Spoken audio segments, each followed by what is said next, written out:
దేవునికి స్తోత్రాలు. ప్రభువైన యేసుక్రీస్తు నామములో మీ అందరికీ మా శుభములు తెలియజేస్తున్నాను. మరి ఈరోజు మరలా మీతో కూడా కలుసుకొని ప్రకటన గ్రంథంలో ఉన్నటువంటి తుయతైరా సంఘమును గురించి 3వ పార్ట్ చేయటానికి మరి దేవుడు సహాయం చేశాడు. మరి కనుక వాక్యంలోనికి వెళ్లే ముందు చిన్న ప్రార్థన చేసుకొని వాక్యంలోనికి వెళదాం. ప్రార్థన చేసుకుందాం. మహాగణుడును మహోన్నతుడు అయిన మా పరలోకపు ప్రియ తండ్రి, నీ పరిశుద్ధ పాదాలకి స్తోత్రాలు స్తుతులు చెల్లిస్తున్నాను ఆయన. మరి కొద్ది నిమిషాలు నీ వాక్య ధ్యానం చేస్తుండగా నన్ను నీ జ్ఞానాత్మతో పరిశుద్ధాత్మతో నింపండి. ప్రభువా, నా మాటలు ఎవరికి రుచించవు, అవి ఆశీర్వాదం కాదని కూడా నాకు తెలుసు. నీ మాటలైతే ప్రభువా జుంటి తేనె దారుల కంటే మధురమైనటువంటివి. అవి నాయన వినువారికి ఆశీర్వాదం కూడా. దేవాన తండ్రి అటు కృప మీరు మాకు దయచేయమని, మీరే ఘనత మహిమ ప్రభావాలు పొందుకోమని యేసునామములో ప్రార్థించి వేడుకొంచున్నాం తండ్రి, ఆమేన్. ప్రభునందు ప్రియమైన దేవుని బిడ్డలారా, ఈ తుయతైరా సంఘాన్ని గురించి ధ్యానం చేస్తూ వస్తున్నాము. 19వ వచనం వరకు మనం 2 పార్ట్లుగా ఈ తుయతైరా సంఘాన్ని గురించి చెప్పుకోవటం జరిగింది. 20వ వచనం దగ్గర నుంచి మరలా మనం చదువుకుందాం. మీకు అర్థం అవటానికి 19వ వచనం కూడా చదువుతున్నాను. నీ క్రియలను, నీ ప్రేమను, నీ విశ్వాసమును, నీ పరిచర్యను, నీ సహనమును నేను ఎరుగుదును. నీ మొదటి క్రియల కన్నా నీ కడపటి క్రియలు మరి ఎక్కువైనవని చెప్పానని ఎరుగుదును. అయినను నీ మీద తప్పొకటి నేను మోపవలసి ఉన్నది. ఏమనగా, తాము ప్రవక్రని అని చెప్పుకొనుచు ఉన్న యెజబెలను స్త్రీని నీవు ఉండనిచ్చుచున్నావు. జారత్వము చేయుటకును, విగ్రహములకు బలిచ్చిన వాటిని తినుటకును అది నా దాసులకు బోధించుచు వారిని మోసపరచుచు ఉన్నది. మారు మనసు పొందుటకు నేను దానికి సమయమిచ్చి తిని గాని అది తన జారత్వమును విడిచిపెట్టి మారు మనసు పొందనలదు. ఇదిగో నేను దాన్ని మంచము పట్టించి దానితో కూడా వ్యభిచరించువారు దాని క్రియల విషయమై మారు మనసు పొందితేనే గాని వారిని బహుశ్రమల పాలు చేతును. దాని పిల్లలను నిశ్చయముగా చంపెదను. అందువలన అంతరింద్రియములను హృదయములను పరీక్షించువాడు నేనే అని సంఘములన్నీ తెలుసుకొనును. మరియు మీలో ప్రతివాడును వాని వాని క్రియలు చొప్పున ప్రతిఫలమిచ్చేదను అనేటటువంటి మాట ఇక్కడ ప్రభు అయినటువంటి యేసుక్రీస్తు వారు తుయతైరా సంఘానికి రాస్తూ ఉన్నారు. సంఘములో మరి మంచి సంఘమే, ప్రేమ కలిగిన సంఘము, క్రియలు కలిగినటువంటి సంఘం అంటే క్రీస్తు కొరకు ప్రయాసపడినటువంటి సంఘము, మంచి విశ్వాసము కలిగినటువంటి సంఘము, మరి మంచి పరిచర్య, సాతాను సమాజపు వారు ఉన్నటువంటి స్థలములో మంచి పరిచర్య చేస్తూ స్వార్థ విషయమై సహనము కలిగి మరి నడుచుకుంటున్నటువంటి సంఘము.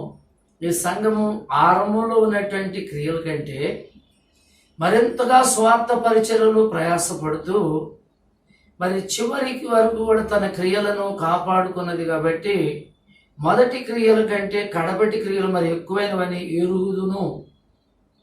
అయినను నీ మీద తప్పొకటి మోపవలసి ఉన్నది. తుయతైరా సంగమా, అయినను నీ మీద తప్పు ఒకటి మోపవలసి ఉన్నది. ఏమనగా, తాను ప్రవక్రనని చెప్పుకొనుచు యెజబెల్ అనేటటువంటి స్త్రీని నీవు ఉండనిచ్చి ఉన్నావు. అది జారత్వము చేయుటకును విగ్రహములకు బలిచ్చిన వాటిని తినుటకును అది నా దాసులకు బోధించుచు వారిని మోసపరచుచు ఉన్నది. ఇక్కడ మనము ఒక స్త్రీని చూస్తూ ఉన్నాం. స్త్రీ అంటే సంఘము అని అర్థం. కానీ ఈ సంఘాన్ని కట్టింది కూడా భక్తి కలిగినటువంటి ఒక స్త్రీ. ఆమె పేరు ఏంటంటే లూదియా అనేటటువంటి స్త్రీ కట్టింది అని చెప్పారనేటటువంటిది ఆనాటి నానుడు. తర్వాత ఇంకొక విషయాన్ని కూడా నేను మీకు చెప్పాలి. అదేంటంటే ఈ సంఘానికి కొంతమంది పెద్దలు ఉన్నారు. ఆ పెద్దల్లో ఒకని భార్య పేరు యెజబేలు. యెజబేలును నీవు ఉండనిచ్చితివి అంటే పాత నిబంధనలో ఉన్నటువంటి యెజబేలును కాదు. పాత నిబంధనలో ఉన్నటువంటి యెజబేలు చంపబడింది, చనిపోయింది. కానీ క్రొత్త నిబంధనలో ప్రకటన గ్రంథంలో ఈ 2వ అధ్యాయంలో చూస్తే ఈ తుయితైరా సంఘంలో కొంతమంది పెద్దలు ఉన్నారు. ఆ పెద్దలలో ఒకరి భార్య పేరు యెజబేలు.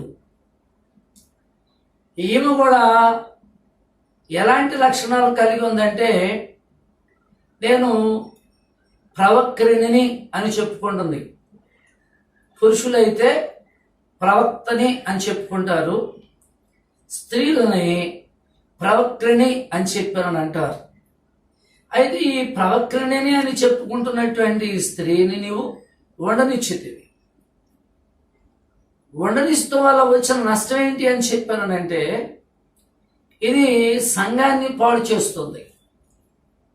యెజబేలు అనేటటువంటి స్త్రీ సంఘాన్ని పాడు చేస్తుంది. ఈనాడు కూడా మనం చూస్తే సంఘాలలో దేవుడు నాతో మాట్లాడుతున్నాడు, లేకపోతే దేవుడు నాకు దర్శనం ఇచ్చాడు అని చెప్పారని చాలామంది సంఘాలలో మరి కొంతమంది స్త్రీలు ఇష్టం వచ్చినట్లుగా ప్రవచిస్తూ సంఘాన్ని గలిబిలి చేస్తూ ఉన్నప్పుడు సేవకులు సంఘాన్ని హెచ్చరిస్తే అలా చేయకూడదు అని చెప్పానంటే నన్ను సంఘంలో ప్రవచించొద్దంటారా, నన్ను సంఘంలో దర్శనాలు చెప్పొద్దు అని అంటారా అని అవసరమైతే సంఘంలో తనకు అనుకూలంగా ఉన్నటువంటి వాళ్ళందరినీ కూడా వెంట పెట్టుకొని సంఘాన్ని చీల్చుకొని వెళ్ళేటటువంటి వాళ్ళు కూడా ఉన్నారు. నేను గుంటూరు జిల్లా పిడుగురాడ ప్రాంతంలో ఒక స్త్రీని చూశాను. ఆమె పాస్టర్ గారికి అనుకూలంగా నడుకోకుండా సంఘాన్ని తనకు అనుకూలంగా మలుచుకుంటుంది. పాస్టర్ గారు హెచ్చరించారని చెప్పని సంఘంలో నుంచి బయటకు వెళ్ళిపోయింది. వెళ్ళిపోయినాక ఇంటింటికి తిరుగుతుంది, ప్రవచనాలు చెబుతుంది, దర్శనాలు చెబుతూ ఉంది. ఇలా ఇంకా కొన్ని చోట్ల మరి చూస్తే మరి ఇలాంటి స్త్రీలు కనబడుతూ ఉన్నారు. కొన్ని చెప్పేటటువంటి ప్రవచనాలైనా దర్శనాలైనా అవి దైవ సంబంధమైనవా అని చెప్పానంటే వాక్యానుసారంగా చూస్తే అవి దైవ సంబంధమైనవి కావు. వ్యక్తులను తన ప్రవచనాల చేత, తన యొక్క దర్శనాల చేత దేవుడు చెప్పుకోకుండానే దేవుడు చెప్పాడని, దేవుడు చూపించుకోకుండానే దేవుడు చూపించాడని మరి ఇలాంటి మరి మోసపు మాటలు, మాయ మాటలు చెప్పి ప్రజలను తన వైపుకు తిప్పుకునేటటువంటి మరి స్త్రీలు ఉన్నారు. అది కూడా కాకోకుండా ఇంకోటి ఏంటి అని చెప్పానంటే ఈ స్త్రీకి ఉన్నటువంటి లక్షణం ఏంటి అని చెప్పండి, తాను ప్రవక్త్రిని అని చెప్పుకుంటూ ఉంది. తర్వాత రెండో విషయం ఏంటని చెప్పానంటే అది జారత్వము చేయుటకు, అంటే వ్యభిచారం చేయటానికి. తర్వాత రెండవది విగ్రహములకు అర్పించిన వాటిని తినున్నట్లుగా మరి తన దాసులను ప్రోత్సహిస్తూ వారిని ఏం చేస్తుందని చెప్పారంటే మోసపరుస్తూ ఉంది అని చెప్పని రాశారు. అయితే పాత నిబంధనలో కూడా రాజుల గ్రంథంలో, మొదటి రాజుల గ్రంథంలో యెజబేలు అనేటటువంటి ఒక స్త్రీ ఉంది. కొంచెం ఆమె చరిత్ర కూడా కొంచెం ఆలోచించుదాం మనము. మొదటి రాజుల గ్రంథంలో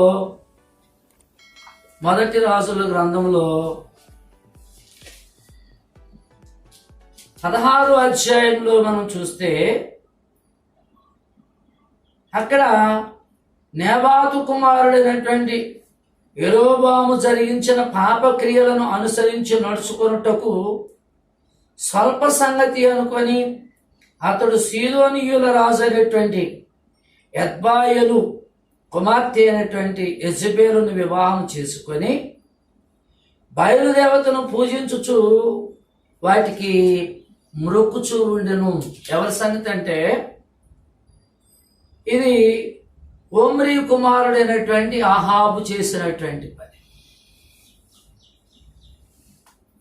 ఇశ్రాయేలీయులకు రాజుగా ఉన్నాడు.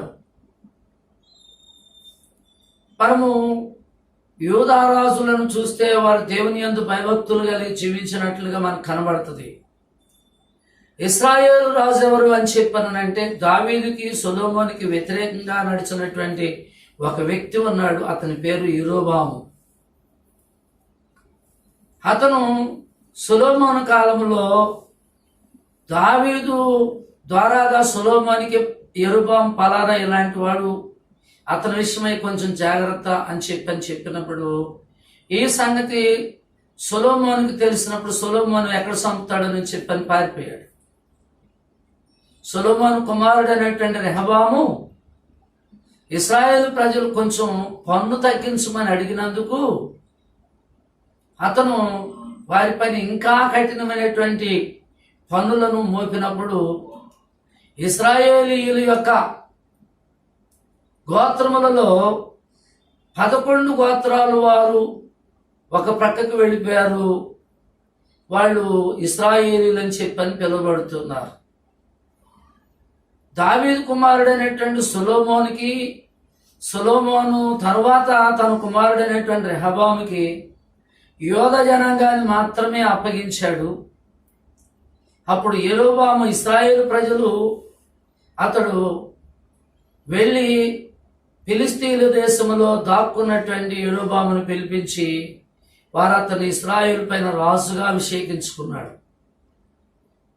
అభిషేకించుకున్న తర్వాత ఇశ్రాయేలు ప్రజలందరూ యెరూషలేముకు వచ్చి మరి దేవునికి ప్రార్థన చేసి బలులు అర్పిస్తూ ఉన్నప్పుడు ఈ ఇశ్రాయేలు ప్రజలు గనక ఎలాగూ ఆ యెరూషలేముకు వెళ్ళనిస్తే ఒకవేళ వీళ్ళు ఆ రాజు మాట విని అక్కడ యాజకుల మాట విని ఒకవేళ మరలా తిరిగి అతను తట్టుకు వెళ్ళిపోతారేమోనని, అయా మీరు ఆరాధించటానికి యెరూషలేం దాకా వెళ్ళవలసిన పని లేదని 2 స్థలాలను ఇజ్రాయెల్ దేశంలో ఏర్పాటు చేసి అక్కడ 2 దేవతా విగ్రహ సంబంధమైనటువంటి బలిపీఠాలను కట్టించి దేవతా స్తంభాలను నిలబెట్టాడు. అక్కడ అతడు విగ్రహారాధన చేయుట కొరకు యెరోబాము ఇశ్రాయేలు ప్రజల్ని ప్రోత్సహించాడు. ఆ తరువాత ఇశ్రాయేలీయులలో మరి యెరోబామంత ఘోరమైనటువంటి పాపం చేసిన వ్యక్తి ఎవరు అని చెప్పానంటే ఇశ్రాయేలులో ఈ అహాబు మాత్రమే. ఈ అహాబు ఇంకోటి ఏంటి అని చెప్పానంటే సీదోనీయుల రాజు అనేటువంటి ఎత్బయేలు కుమార్తె అయిన యెజబెలును వివాహం చేసుకున్నాడు. ఒక అన్య స్త్రీని వివాహం చేసుకున్నాడు. ఆమె ఏం చేసింది అని చెప్పానంటే యెజబెలు వివాహం చేసుకొని బయలుదేవతను పూజించుచు వానికి మ్రొక్కుచూ ఉండెను అని చెప్పాడు. ఆ విగ్రహానికి మొక్కుతూ ఉన్నాడు. ఆ పడగొట్టినటువంటి బలిపీఠాలను మళ్ళా తిరిగి కట్టించాడు. తిరిగి కట్టించిన తర్వాత అక్కడ బయలుదేవతతో పాటు ఆషాఢాదేవత కూడా మరి బలిపీఠాలు కట్టించాడు, దేవతా స్తంభాలు కట్టించాడు.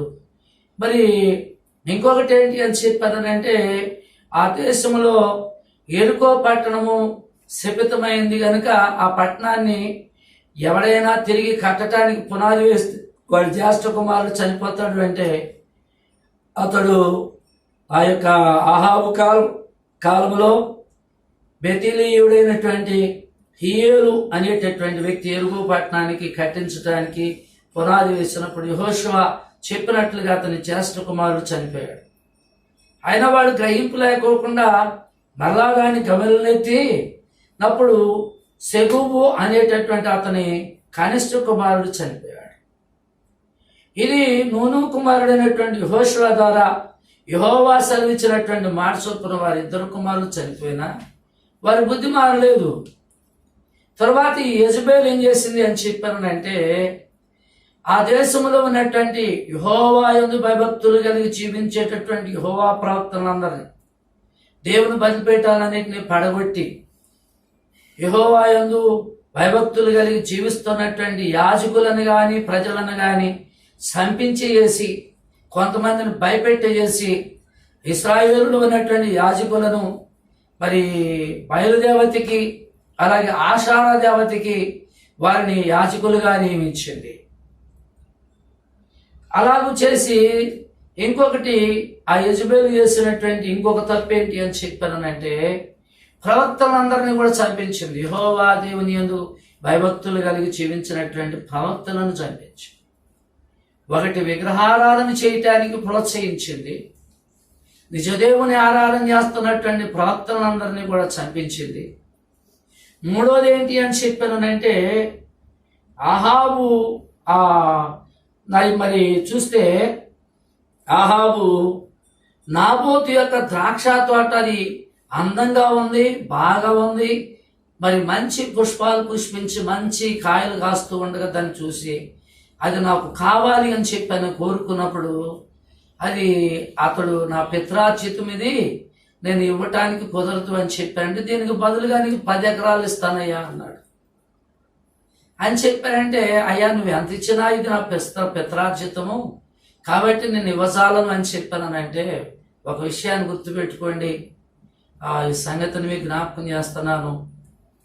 మీకు బాగా చదువుకొని ఉద్యోగాలు వచ్చి మరి మీరు పట్టణాల్లో స్థిరపడుతున్నప్పటికీ మీరు పల్లెటూళ్ళలో పుట్టి పెరిగి మరి మీ ఆస్తులను, ఇక మా తల్లిదండ్రులు ఎలాగో చనిపోయారు కాబట్టి మరి ఈ ఆస్తులు మనకి ఎందుకు అని చెప్పానని అమ్ముకోవద్దు. నేను చెప్పేసాను ఏంటంటే, పిత్రార్జితాన్ని అమ్ముకోకూడదు. ఇది పితరులు ఇచ్చినటువంటి స్వాస్థ్యం. నాబోతును బట్టి మనం నేర్చుకునేటటువంటి ఒక ఆలోచన, దాన్ని ఏమంటారు అని చెప్పానంటే ఒక సిద్ధాంతం ఏంటి అని చెప్పానంటే, ఆ మాట కూడా అనటం కాదు, కానీ తన పితరులు ఇచ్చినటువంటి ఆస్తిని అమ్ముకోకుండా కాపాడుకున్నాడు. అయితే ఆహాబు ఇంటికి వచ్చి ముసుగు దన్నుకొని పండుకొని అలిగాడు. యెజబేలు ఆహాబు యొక్క అంతఃపురంలోనికి వచ్చినప్పుడు లైట్లన్నీ ఆర్పేసి అతను వెళ్ళిపోయి ఒక మూలన ముసుగు దన్నుకొని పడుకొని ఉంటే అక్కడికి వెళ్ళి, ఏమయ్యా ఏం జరిగింది అని చెప్పానంటే, అసలు నేను రాజునైతే నా మాట వినాలి కదా అని చెప్పండి. ఏం జరిగిందంటే, ఇట్లా నాబోతు ద్రాక్ష తోట కావాలి, నా కోటనాను కొనుంది అని చెప్పాను. నన్ను అడిగితే అతను నాకు ఇవ్వనన్నాడు. అంటే ఇదేనా చిన్న విషయానికి ఎందుకు నువ్వు ఇలా బాధపడతావు, రేపు మరలా ఉదయానికల్లా ఈ యొక్క ద్రాక్ష తోట నీదవుతుంది అని చెప్పినప్పుడు అతను నిశ్చింతగా ఉన్నాడు. ఏమేం చేసిందంటే, రాత్రికి రాత్రి ఉపవాస దినాన్ని ప్రకటించి ఆ ఉపవాస దినములో మరి ఇద్దరు పనికి మాలినటువంటి సాక్షులను డబ్బిచ్చి తన పక్షాన 2 సాక్షులను పెట్టుకొని, రాత్రి మేము ఉపవాస దినాన్ని ప్రతిష్ఠిస్తే నాబోతు రాలేదని చెప్పానని అతని మీద అబద్ధపు సాక్ష్యాలు పలికి ఆ నీతిమంతుడైనటువంటి వాడిని రాళ్లతో కొట్టి చంపినప్పుడు అతని రక్తం నేల ఒలిగింది. అతడు ద్రాక్ష తోటని వశపరుచుకోవటానికి సంతోషంగా వెళ్ళినప్పుడు ఏలియాతో అంటున్నాడు, ఏలియా నీవు నాబోతు యొక్క ద్రాక్ష తోట దగ్గరికి వెళ్ళు అన్నప్పుడు, ద్రాక్ష తోట దగ్గరికి వెళితే ఆ ద్రాక్ష తోట దగ్గర ఏం జరిగింది అని చెప్పానంటే, ఆహాబు సంతోషంగా తోటలోకి వచ్చేప్పటికి ఏలియా కనపడ్డాడు. అన్నాడు, అక్కడ అంటాడు, నా పగవాడా, నేను చిక్కక నీ చేతుల్లోనే చిక్కానా అని చెప్పానంటే, అయ్యా నేను నీకు పగవాడిని కాదు, నువ్వు నాకు పగవాడివి కాదు. నువ్వు యెహోవా యందు భయభక్తులు కలిగి జీవించవలసిన దానికి బదులుగా నీవు దేవుని దృష్టికి బహుఘోరమైనటువంటి పాపము చేసి నీతిమంతుడైనటువంటి నాబోతును చంపి అతని యొక్క ద్రాక్ష తోట నువ్వు బలవంతంగా లాక్కున్నావు కాబట్టి నువ్వు దేవుని చేతిలో చిక్కావు కానీ నా చేతిలో కాదు అని చెప్పి దేవుడు చెప్పమన్న మాట చెప్తున్నాను. ఎదుగో నువ్వు ఎక్కడైతే నాబోతు యొక్క రక్తాన్ని కుక్కలు నాకినయో అక్కడే నీ రక్తం కూడా కుక్కలు నాకుతాయి అని చెప్పి యెజబేలు యొక్క శరీరము గుర్రముల చేత త్రొక్కబడినప్పుడు అవి వచ్చి కుక్కలు తింటాయి అని చెప్పానని రాస్తున్నప్పుడు దాని రక్తము ఆ యొక్క పట్టణము గోడల మీద చిమ్ముతుంది అని చెప్పానని ఏలియా ద్వారా దేవుడు ఆ సంగతిని చెప్పాడు. చాలా ఘోరమైనటువంటి పనులు చేసింది యెజబేలు. ఇశ్రాయేలు ప్రజల్ని తన యొక్క భర్త అయినటువంటి ఇశ్రాయేలు ప్రజలకు రాజుగా ఉన్నటువంటి తన భర్త అయినటువంటి ఆహాబుని చేతగాని వానిగా చేసి ఆమె ఏం చేసిందంటే తన భర్తకు బదులుగా ఆమె ఆ రాజ్యములో మరి పెత్తనం చేసి దేవుని యందు భయభక్తులు కలిగి జీవించినటువంటి వారిని అందరం చంపించి చివరికి చాలా ఘోరమైనటువంటి తప్పిదం చేసింది. అందుకని మరి పాత నిబంధనలో ఉన్నటువంటి యెజబేలుకి మరి కొత్త నిబంధనలో ఉన్నటువంటి యెజబేలుకి ఎలాంటి సంబంధము లేదు కానీ లక్షణాలు మాత్రం కలిగి ఉంది. ఏంటి అంటే ఆ కొత్త నిబంధనలో ఉన్నటువంటి యెజబేలు విగ్రహములకు బలి అర్పించిన వాటిని తినమని చెప్పారని తన దాసులకు చెప్పి మోసం చేస్తుంది. తర్వాత రెండవది ఏం చేస్తుందని చెప్పానంటే మరి జారత్వం చేయమని చెప్తుంది. జారత్వము అని చెప్పానంటే వ్యభిచారం అనే మాట వాస్తవమే, కానీ జారత్వము అని చెప్పానంటే అర్థం ఏంటంటే మరి నిజదేవుని విడిచిపెట్టేసి విగ్రహములను ఆరాధించుటను కూడా ఒక విధంగా చెప్పాలి అని చెప్పానంటే దాన్ని జారత్వం అని అంటారు. మన హెస్కేల్ గ్రంథంలో ఇర్మియా గ్రంథంలో చూస్తే నీవు ఫలానా ఆషారా దేవత విగ్రహముతోను లేకపోతే బయలుదేవతతోనూ నువ్వు వ్యభిచరించుతివి అంటే అర్థం ఏంటంటే వాటిని మరి ప్రాణం కంటే ఎక్కువగా ప్రేమించి వాటిని ఆరాధించారు. తర్వాత రెండోది సాతానికి కానీ మరి అలాగే కొన్ని క్షుద్ర దేవతలకు కానీ ఇష్టమైనటువంటిది ఏంటి అని చెప్పానంటే నరబలి, ఇలాంటి క్షుద్రమైనటువంటి పనులు కూడా ఆ యెజబేలు చేసింది. కాబట్టి మరి తాను ఇంకోటి ఏమని చెప్పుకుంటుంది అని చెప్పానంటే నేను ప్రవక్త్రిని, అంటే నేను ప్రవక్తనుగా ఉన్నాను, నేను చెప్పినటువంటి ప్రవచనాలు జరుగుతున్నాయి. చాలా మంది ప్రవచనం చెప్పినటువంటి వాళ్ళు దేవుడు నా ద్వారాగా బయలుపరిచాడు కాబట్టి నేను గొప్ప అని చెప్తున్నారు, కానీ నాలో ఏమీ లేదు, దేవుడే ఈ సంగతిని చెప్పాడు అనేటటువంటి ఆలోచన రాదు. ఇప్పుడు నేను ప్రవచనం చెప్పాను, ఆ ప్రవచనం నెరవేరింది కాబట్టి నేను దేవతని, అందరు నా దగ్గరికి రండి. లేకపోతే నాకు దర్శన వరం ఉంది కాబట్టి నేను చెప్పిన దర్శనం నెరవేరింది కాబట్టి మరి నేను దేవతని కాబట్టి మీరు నా దగ్గరికి రండి, నేను దర్శనాలు చెప్తాను. ఒక చిన్న మాట మీకు జ్ఞాపకం చేస్తాను, పరిశుద్ధాత్మ దేవుడు జ్ఞాపకం చేసిన మాట అండి. ఏది కలిగినా ప్రభు వల్లనే కలిగింది. మనం చేసే ప్రతి పని వల్ల కూడా దేవునికి మహిమ కలగాలి, కానీ మనకు ఘనత కలగాలి అని మనం కోరుకోకూడదు. నేను ప్రవచనం చెప్పాను, మరి నేను చెప్పినప్పుడు జరిగింది కాబట్టి సంఘంలో ఫలానా చెప్పింది కాబట్టి జరిగింది అని చెప్పానని నన్ను కొంచెం ఘనపరచు అని చెప్పానని చెప్పి పంపించేటటువంటి స్త్రీలు కూడా ఉన్నారండి. వీళ్ళు కూడా యెజబేలుకి ఏం తీసిపోరు వీళ్ళు. తర్వాత ఇంకో విషయం ఏంటని చెప్పానంటే నేను చెప్తానన్నమాట. ఒకసారి మరి సాధు సుందర్ సింగ్ గారు మరి టిబెట్ ప్రాంతంలో దేవుని స్వార్థను ప్రకటిస్తూ ఉన్నప్పుడు మరి ఆయన మరి ఆ ప్రాంతంలోకి వెళ్తే ఒక యవనస్తురాలు, ఆమె భర్త యవన కాలంలోనే చనిపోయాడు, ఆమె విధవరాలుగా ఉంది, ఆమెకు ఒక కుమారుడు ఉన్నాడు, ఆ కుమారుడు కూడా చనిపోయాడు. ఆ కుమారుడు కూడా చనిపోతే ఆ తల్లి భయంకరంగా ఏడుస్తూ ఉంది. చూస్తూ ఉంటే అందరూ కూడా ఆమెను చూసి ఏడుస్తున్నారు. చాలా హృదయ విదారకంగా ఉంది. అయ్యో, యవన కాలంలో భర్తను పోగొట్టుకుంది, బిడ్డను కూడా పోగొట్టుకుంది, దేవుడికి మాత్రమే ఎక్కడ న్యాయం ఉందని చెప్పని విమర్శించే వాళ్ళు ఉన్నారు. ఆ పరిస్థితులలో ఆమె మరి అది ఆ టిబెట్ ప్రాంతము గుండా మరి సాధు సుందర్ సింగ్ గారు వెళుతూ ఉన్నప్పుడు ఆయనకి జాలేసి ఆ చనిపోయినటువంటి బిడ్డ దగ్గరికి వెళ్ళి ప్రార్థన చేసి, ప్రభువా ఈ బిడ్డలోనికి జీవాన్ని పంపించు అని ప్రార్థించినప్పుడు ఆ కుమారుడు, చనిపోయిన కుమారుడు బ్రతికితే ఆ తల్లి వచ్చి సాధు సుందర్ సింగ్ గారి కాళ్ళు పట్టుకొని అవంటుందయ్యా, నువ్వు నా బిడ్డను బ్రతికించావు, నువ్వు నాకు దేవుడు అని చెప్పారంటే ఆయన అంటున్నాడు, అమ్మా నేను కాదు బ్రతికించింది, యేసు ప్రభు బ్రతికించాడంటే ఆ యేసు ప్రభు ఎవరో నాకు తెలియదు, నీవే నా దేవుడు అన్నప్పుడు ఆయన కళ్ళనీళ్ళు పెట్టుకొని సాధు సుందర్ సింగ్ గారు ప్రభువుకి ప్రార్థన చేశాడంట, ప్రభువా నేను చేసిన ఈ పని వలన నీకు మహిమ కలుగుతుంది అనుకున్నాను, కానీ ఇది నీకు మహిమ కలుగుకోకుండా అది నాకు మహిమ కలుగుతుంది, నాకు ఘనత కలుగుతుంది. కాబట్టి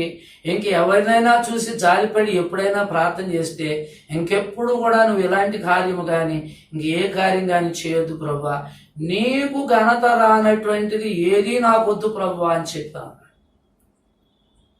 ఇంకొక మాట కూడా చెప్తానండి మీకు, అదేంటి అని చెప్పానంటే, ఒక స్త్రీ అంట మరి ఈ ప్రవచన వరము, స్వస్థత వరము కలిగినటువంటి స్త్రీలను చూసి లేకపోతే పాస్టర్ గారిని చూసి ప్రార్థన చేస్తూ, ప్రభువా నాకు కూడా స్వస్థత వరం కావాలి ప్రభువా అని చెప్పని ప్రార్థన చేస్తుంటే ప్రభు ప్రత్యక్షమై అన్నాడంట, మరి అమ్మా నీకు స్వస్థత వరం కావాలా నేను కావాలా అని చెప్పానంటే నాకు స్వస్థత వరమే కావాలన్నట్టు. ప్రభు లేకోకుండా స్వస్థత వరం వస్తే ఏం చేసుకుంటామండి?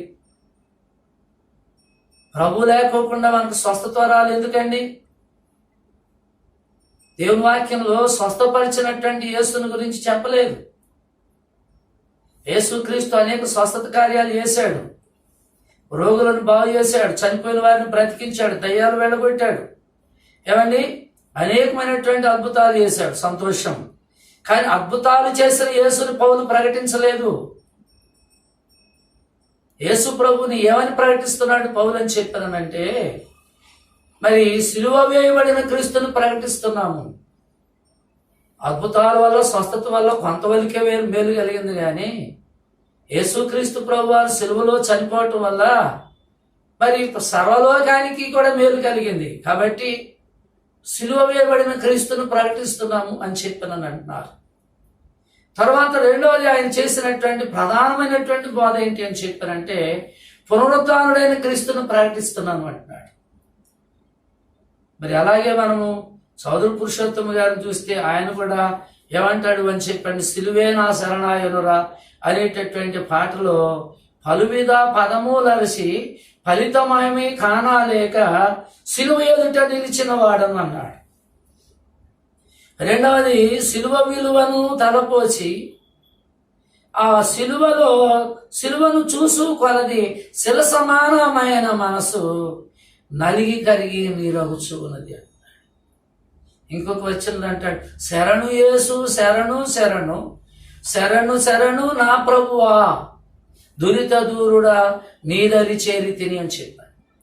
మనం అందరము శిలువ దగ్గరకు రావాల్సిన వారమే, కానీ నీ వల్ల నువ్వు చేసే మరి ఆ ప్రవచనాలు కానీ లేకపోతే దర్శనాలు కానీ లేకపోతే నేను చేసేటటువంటి స్వస్థతలు కానీ లేకపోతే ప్రవచనాలు కానీ, నేను ఒక మాట చెప్తానండి, దేవుడు నా ద్వారాగా కూడా చాలా మరి స్వస్థత కార్యాలు చేశాడు. వాళ్ళు వచ్చి సంఘంలో సాక్ష్యం చెప్పే వరకు కూడా నాకు తెలియదు.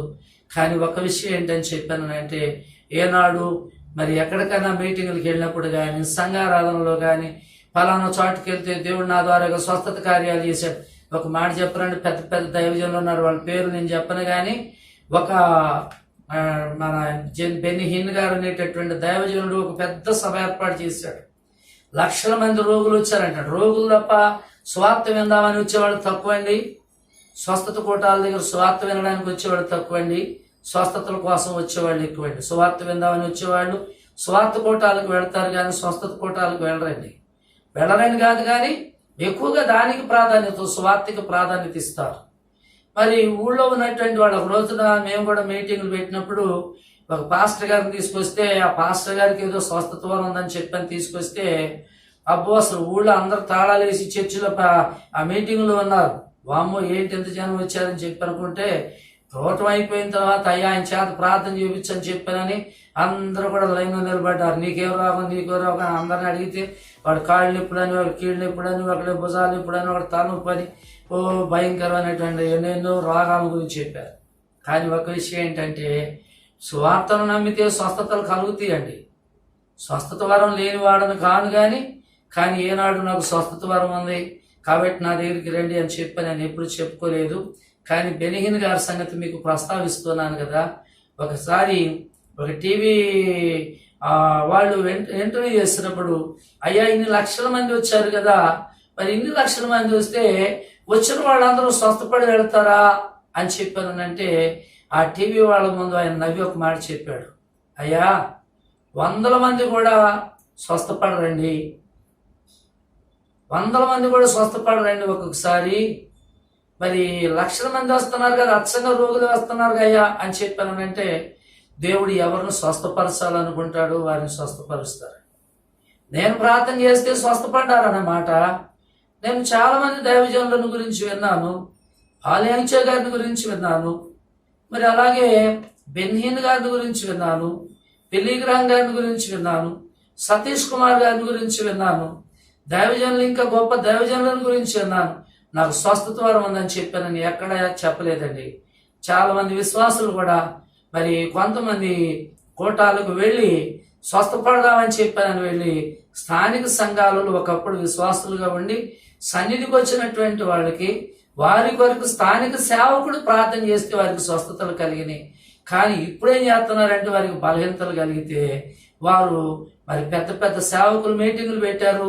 ఆ మీటింగులకి వెళ్తే స్వస్థత వస్తుంది అనుకుంటున్నారు.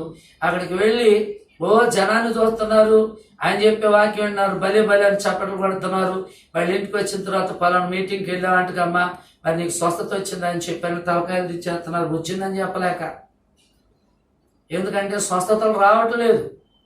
స్వస్థత రావాలంటే స్వస్థపడటానికి నీకు కావాల్సింది ఏంటి అంటే నీకు విశ్వాసం ఉండాలి. నీ విశ్వాసమే నిన్ను స్వస్థపరచును అన్నాడు. ఆ విశ్వాసం లేకోకుండా నువ్వు ఎంత పెద్ద పాస్టర్ గారి దగ్గరికి వెళ్ళినా నీకు స్వస్థత రాదు.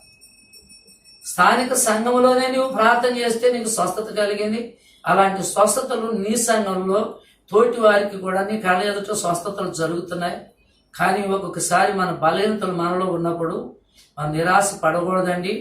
మరి ఎందుకంటే కొన్ని రోగాలు దేవుని మహిమ కొరకు వస్తే, కొన్ని రోగాలు సాతాను పెడతాడు, కొన్ని రోగాలు మనం చేసేటటువంటి పొరపాట్లను బట్టి వస్తూ ఉంటాయి. ఒక్కొక్క రోగాన్ని అవసరమైనప్పుడు దేవుడు మన శరీరంలో ఉంచుతాడు. దాన్ని కూడా బైబిల్లోనే ఈ విషయాన్ని నేను మీకు జ్ఞాపకం చేస్తున్నాను. అపోస్తుడైనటువంటి పౌలు మరి అతని యొక్క నడికట్టు వస్త్రం తగిలితేనే చాలా మంది స్వస్థపడ్డారు. కానీ పౌలు శరీరంలో ఒక బలహీనత ఉంది. దాని గురించి బైబిల్ ఏమని రాశాడంటే ముళ్ళు అని రాశాడు. ముళ్ళు అంటే బలహీనత అని. ముళ్ళు అంటే ముళ్ళు గుచ్చుకుందని కాదండి. దేవుడు శరీరంలో నాకు ఒక ముళ్ళు ఉంచాడు అంటే అది ముళ్ళు గుచ్చుకున్నటువంటి ముళ్ళు కాదండి. ముళ్ళు అంటే బలహీనత. మరి ఆ బలహీనత ఉందంట. బొమ్మారు దేవునికి ప్రార్థన చేశాడంటండి, ప్రభువా నీ చిత్తమైతే ఈ బలహీనత తీసివేయి, చాలా మందికి స్వస్థతలు ఇస్తున్నావు కదా, బలహీనతను తీసివేయి అని చెప్పానని ప్రభువుని అడిగినప్పుడు మరి ముమ్మారు అడిగిన ఒకే మాట చెప్పాడంట ఆయన, నా కృప నీకు చాలును అని. స్వస్థపరచలేదు, స్వస్థపరుస్తానని కూడా ప్రభు చెప్పలేదు. కానీ ఒక మాట ఏం చెప్పాడు అని చెప్పానంటే నా కృప నీకు చాలు. కాబట్టి బలహీనతలు తగ్గటం కోసమని భయపడబాకండి. బలహీనతలు వచ్చి నేను భయపడబాకండి. వచ్చిన బలహీనతలు దేవుని చిత్తమైతే దేవుడు నీ సంఘంలోని స్వస్థపరుస్తాడు. ఎంత గొప్ప సేవకుడి దగ్గరికి వెళ్ళినా స్వస్థపరచడండి. ఎందుకంటే అది నీకు ఉండాలి కాబట్టి మనకి ప్రభువు కూడా కొన్ని బలహీనతలను మన శరీరంలో ఆయన ఉంచుతాడు. కాబట్టి దాని గురించి మనం బాధపడకూడదు, భయపడకూడదు. దానివల్ల మరణం వస్తుందేమో, దానివల్ల నేను ఏమైనా అయిపోతానేమో అన్న భయాలు కూడా మనం పెట్టుకోకూడదండి. ఎందుకంటే అవి దేవుని చిత్త ప్రకారంగా ఉన్నాయి కాబట్టి. సాతాను పెట్టిన బలహీనతలు అయితే నీ సంఘంలోనే నీవు స్వస్థపడతావు. పాస్టర్ గారు ప్రార్థన చేయగానే, సంఘం అందరూ ప్రార్థన చేయగానే స్వస్థతలు కలుగుతాయి. మూడవది, మరి కొన్ని బలహీనతలు దేవుని చిత్తానుసారంగా కలుగుతాయి కనుక బలహీనతల కోసం కాదు కానీ ఆత్మరక్షణ కొరకు ప్రార్థన చేయండి, విశ్వాసంలో కొనసాగటానికి ప్రార్థన చేయండి. కనుక మరి అలాగే దేవదాసయ్య గారు కూడా ఒక బలహీనత ఉంది చనిపోయే వరకు కూడా. అయినా కానీ మరి ఎవరన్నా విశ్వాసులు కానీ సేవకులు కానీ వచ్చి ఆయన 2 మాటలు వాక్యం చెప్పమని చెప్పారంటే, ప్రభువా వాళ్ళు 2 మాటలు వాక్యం చెప్పమని అడుగుతున్నారు, మరి సెలవిస్తే వారికి ఒక అరగంట సేపు వాక్యం చెప్తాను అని చెప్పారంటే, మరి ఎవరో మరి చెప్పగా విన్నానండి, వాస్తవం నాకు తెలియదు, కానీ ఇది వాస్తవం కూడా 100కి వాళ్ళు. అయితే ఎవరో బైబుల్ మిషన్ వారు చెప్పగా విన్నాను. మరి అయితే ఆయన పర్మిషన్ అడగగానే దేవుడు పర్మిషన్ ఇస్తే దగ్గు రావటం, సాలు రావటం ఆగిపోద్దంట. ఒక అరగంట సేపు విశ్వాసులకు వాక్యం చెప్పిన తర్వాత మళ్ళీ వెంటనే నిదానంగా దగ్గు వస్తూ సాలు వస్తూ ఉంటుంది అంటండి. ఇక దేవుడు అరగంటే పర్మిషన్ ఇచ్చాడమ్మా, కాబట్టి అరగంట వాక్యం చెప్పాను, ఇక చాలు అని చెప్పానని ఆయన కూడా ముగించేసి ప్రార్థన చేస్తారంట. మహాభక్తులు సైతము కూడా శరీర బలహీనతల చేత బాధపడ్డారు. మరి బిలామైతే నీతిమంతులు కలిగేటటువంటి మరణం నాకు దయచేయమని ప్రార్థించాడు. తర్వాత ఇంకా మనం చూస్తే ఎలీషా దీర్ఘవ్యాధి చేత బాధపడ్డాడు. అతడు చనిపోయిన తర్వాత అతని ఎముకలు స్పర్శ తగిలితే అక్కడ ఉన్నటువంటి చనిపోయినటువంటి వ్యక్తి బ్రతికాడు. ఇలాంటి అద్భుతాలు దేవుని వలన కలుగుతాయి, కాబట్టి మనుషుల వల్ల కాదు. కాబట్టి మనుషులను నమ్మటం మానేసి కొంతమంది దేవుని తిట్టినా ఏం మాట్లాడరు, కానీ వాళ్ళ పాస్టర్ గారిని కానీ ఒక్కొక్క మాట అన్నామంటే అసలు వాళ్ళు మేము దేవుని బిడ్డలము, దేవుని యొక్క భయములో ఉన్నాము, వాక్యం తెలిసిన వాళ్ళము, మరి కాబట్టి ఇలా చేయకూడదు అనుకోరు. అవతల వ్యక్తి పాస్టర్ గారైనా, అవతల వ్యక్తికి మంచి విశ్వాస అయినా, లేకపోతే అన్యులైనా సరే వాళ్ళ మీదకి మనం వెళ్ళిపోయి అవసరమైతే కొట్టనైనా కొడతారు, తిట్టనైనా తిడతారు, దౌర్జన్యాలైనా చేస్తారు. వీళ్ళు ఎలాంటి వాళ్ళు అంటే పాస్టర్ గారికి సేవకులే కానీ దేవునికి సేవకులు కాదు. మరి దేవునికి మనము బిడ్డలుగా ఉండాలి కానీ పాస్టర్ గారికి బిడ్డలం కాదు. కొంతమంది మా పాస్టర్ గారు మా పాస్టర్ గారు చేశాడు, మా పాస్టర్ గారు దేవుడని చెప్పుకునేటటువంటి విశ్వాసం కూడా లేకపోలేదండి. నువ్వు పాస్టర్ని పూజిస్తున్నావా లేకపోతే యేసు ప్రభుని పూజిస్తున్నావా? ఒకసారి ఆలోచన చేయండి. అయితే ఈ సందర్భంలో నేను ఈ సంగతిని మరి ప్రకటన గ్రంథంలో ఉన్నటువంటి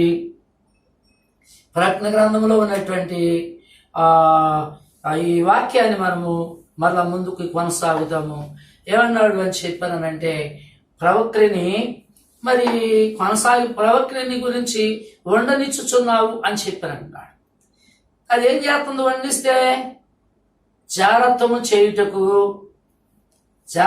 చేయుటకు, తర్వాత విగ్రహములకు బలిచిన వాటిని తినుటకు, అది నా దాసులకు బోధించుచు వారిని మోసపరుచుచు ఉన్నది.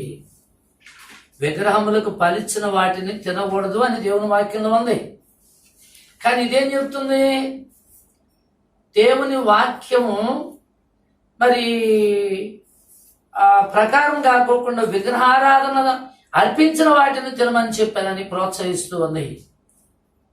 తర్వాత రెండో విషయం ఏంటని చెప్పానంటే, మరి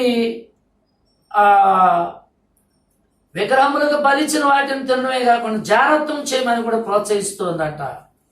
కొన్ని సంఘాల్లో సేవకులు కూడా ఇలా ఉన్నారండి. కాబట్టి దయచేసి ఎలాంటి పనులు చేస్తే పేతురు భక్తుడు ఒక మాట చెప్తాడు, మీరు అనేకులు బోధకులు కాకుండా మేలు, బోధకులైనటువంటి మీకు మరి కఠినమైనటువంటి తీర్పు అన్నాడు.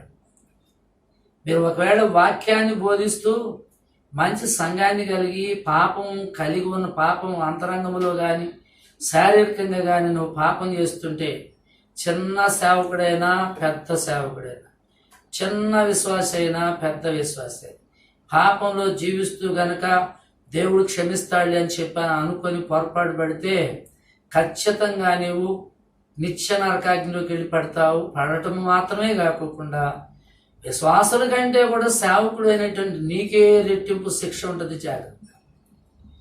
విశ్వాసి దేవుని సన్నిధికి వస్తూ వాక్యం వింటూ ప్రార్థన చేస్తూ పాటలు పాడుతూ పాపంలో జీవిస్తూ మరి నా సంగతి ఏంటో దేవుడికి తెలుసులని చెప్పని నువ్వు సర్ది పెట్టుకుంటున్నావేమో. తెలియక చేస్తే పాపాన్ని దేవుడు క్షమిస్తాడు, కానీ తెలిసి చేసిన పాపాన్ని క్షమించడు.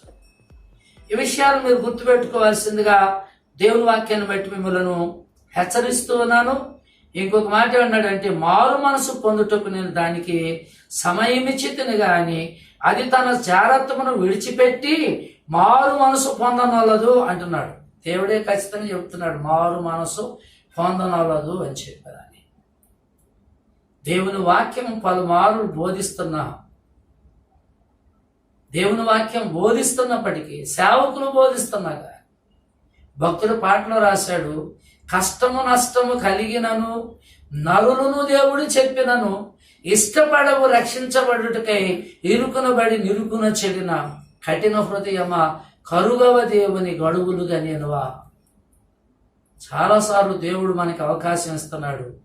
మీరు అనుకుంటున్నారు దేవుడు ఎందుకు ఇస్తున్నాడు అవకాశం అంటే, ఈ సంవత్సరం అన్నా మారుతుందేమో, ఈ నెలలోనైనా మారుతుందేమో అని దేవుడు ఇంకా నీ పట్ల దీర్ఘశాంతం గలవాడే అవకాశం ఇస్తుంటే, దాన్ని నువ్వు ఆశ్రయంగా తీసుకొని పాపం చేసుకుంటూ పాపాన్ని పెంచుకుంటూ వెళుతున్నావు. కాబట్టి అలాంటి పాపపు స్థితిని మానుకోమని చెప్పాను దేవుడు. పలుమార్లు హెచ్చరించినా కానీ మారు మనసు పొందటానికి ఇష్టపడలేదట. వాక్యం వింటున్నటువంటి మీలో వల్ల చాలా మంది వాక్యానికి లోబడి జీవించటానికి, మారు మనసు పొందటానికి ఇష్టపడని వారు కూడా ఉన్నారు. వాక్యం వింటున్నటువంటి మీలో కూడా మారు మనసు పొందటానికి ఇష్టపడినటువంటి వారు మీలో ఉన్నారు. మరి మారు మనసు పొందకపోతే దేవుని రాజ్యానికి ఎలా చేరుతావు? చాలా మంది ఏమన్నారంటే, మారు మనసు పొందాము, లేకపోతే మారు మనసు పొందన్నా. అసలు మారు మనసు అంటే ఏంటో కూడా చాలా మందికి తెలియకోకుండా ఉన్నారు. పాప క్షమాపణ వేరండి, మారు మనసు వేరండి, రక్షణ వేరండి. పాప క్షమాపణ అంటే ఎప్పుడైతే నువ్వు దేవుని సన్నిధిలోనికి వచ్చి మరి దేవుని సన్నిధిలో, ప్రభువా నేను పాపిని క్షమించు అని చెప్పానని అడిగావో, అప్పుడు దేవుడు నీ పాపములన్నిటిని కూడా తూర్పు నుంచి పడవరికి ఎంత దూరమో అంత దూరం విసిరివేసి ఎన్నటికి నేను దాన్ని జ్ఞాపకం చేసుకోను అని చెప్తున్నాడు. తర్వాత రెండో విషయం ఏంటని చెప్పానంటే, మరి పాపమును జ్ఞాపకం చేసుకోనని చెప్పాను ప్రభు చెప్తున్నాడు. కానీ మనం ఏం చేస్తున్నామంటే అదే పాపాన్ని జ్ఞాపకం చేసుకోడు, పాప స్థితిలో పాపము మానవు, గుడికి మానవు, అలాంటి స్థితిలో జీవిస్తున్నాం. దేవుని రాకడ చాలా సమీపంగా ఉంది కాబట్టి జాగ్రత్త. మరి దీనిలో ఇంకా కొన్ని సంగతులు ఉన్నాయి. ఇప్పటికే చాలా సమయం అయింది కనుక నేను ముగిస్తూ ఉన్నాను. కాబట్టి మారు మనసు పొందుటకు నేను దానికి సమయం ఇచ్చితిని గాని అది తన జాగ్రత్తను విడిచిపెట్టి మారు మనసు పొందనల్లదు. ఎదుగో నేను దానిని మంచము పట్టించి దానితో కూడా వ్యభిచరించు వారు దాని క్రియల విషయమై మారు మనసు పొందితేనే గాని వారిని బహు శ్రమల పాలు చేస్తాను అంటున్నాడు. దేవుని చిత్తమైతే ఈ సంగతులు ఇంకొక ఎపిసోడ్లో ఈ సంగతులు మీకు వివరిస్తాను. కాబట్టి ఈ వాక్యం వింటున్నటువంటి మీలో ఇంకెవరైనా పాప స్థితిలో జీవిస్తూ దేవుని సన్నిధికి వస్తున్నారేమో, అలాంటి స్థితిని విడిచిపెట్టి దేవుని బిడ్డగా జీవిస్తూ దేవుని రాకడ కొరకు సిద్ధపడవలసిందిగా హెచ్చరిక చేస్తూ నా మాటలు ముగిస్తున్నాను. దేవుడి కొద్ది మాటలు మన వెనుకల్లో దీవించునుగాక. దేవుడు మిమ్మలను మీ కుటుంబాలని ఆశీర్వదించి ఆయన రాకడికి మిమ్మలను సిద్ధపరచునుగాక. దేవుడు మిమ్మల్ని దీవించి ఆశీర్వదించునుగాక. God bless you all. దేవునికి స్తోత్రములు. చిన్న ప్రార్థన. పరిశుద్ధుడైన తండ్రి, దయగలిగిన మా యేసు ప్రభువానికి స్తోత్రాలు. మరి నాయన విన్న నీ మాటలను బట్టి ప్రభువాను తండ్రి, ఇంకా ఎవరైనా పాపపు స్థితిలో జీవిస్తూ మారు మనసు పొందుకోకుండా ఉన్నారేమో దేవా, ఇంకా ఏ సంఘములోనైనా ఏ సేవకుడైనా ప్రభువాన తండ్రి, యెజబేలు వలె ప్రభువాన తండ్రి ఆ సంఘములో ఉన్నటువంటి ఇలాంటి వ్యక్తులు ఒకవేళ ఉండి సేవకుడిని సంఘాన్ని నాయన తండ్రి బాధపడుతూ పాడు చేస్తున్నారేమో కనుక అటువారికి మారు మనసు దయచేయమని నాయన నీ వాక్యమును వినుచున్న ప్రతి ఒక్కరికి కూడా నీ ఆశీర్వాదం దయచేయమని యేసు నామములో ప్రార్థించి వేడుకొంచున్నాం తండ్రి. ఆమేన్.